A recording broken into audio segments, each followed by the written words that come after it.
Pumanaw na sa edad na 86 ang martial artist at action star na si Chuck Norris. Kinumpirma ng pamilya Norris ang malungkot na balita sa pamamagitan ng official Instagram account ng aktor. Ayon sa Norris family, pumanaw si Chuck noong Huwebes, March 19, 2026, at kapiling niya ang pamilya niya sa pinakahuling sandali ng buhay niya.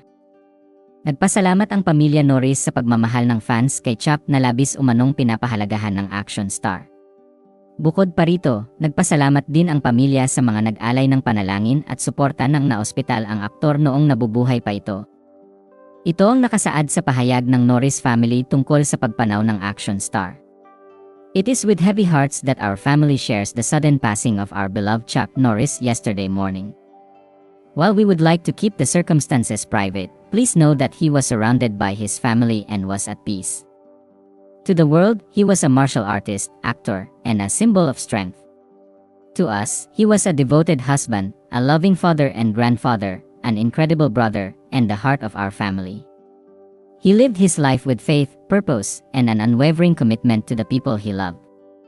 Through his work, discipline, and kindness, he inspired millions around the world and left a lasting impact on so many lives. While our hearts are broken, we are deeply grateful for the life he lived and for the unforgettable moments we were blessed to share with him.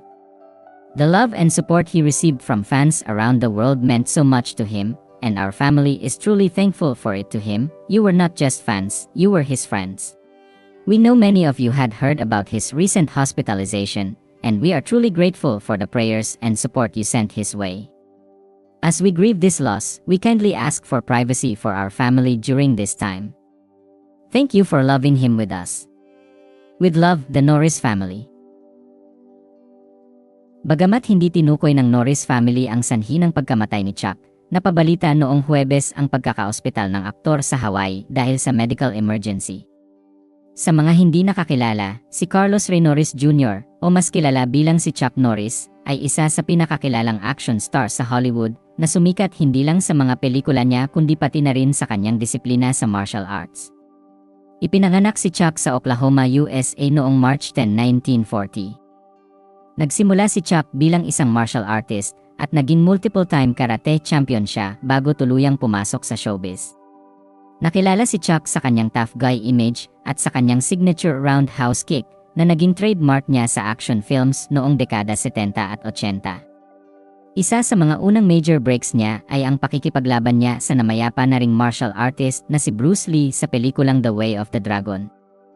Mula roon ay sunod-sunod na ang action roles ni Chuck sa mga pelikulang gaya ng Missing in Action at Delta Force. Mas lalo pang tumibay ang popularity ni Chuck nang pangunahan niya ang hit TV series na Walker, Texas Ranger. Nakasama rin si Chuck sa movie franchise na The Expendables 2 at nakatrabaho rin niya ang ilang veteran action stars. Bukod sa pagiging aktor, kilala rin si Chuck bilang isang respetadong martial artist, author, at cultural icon.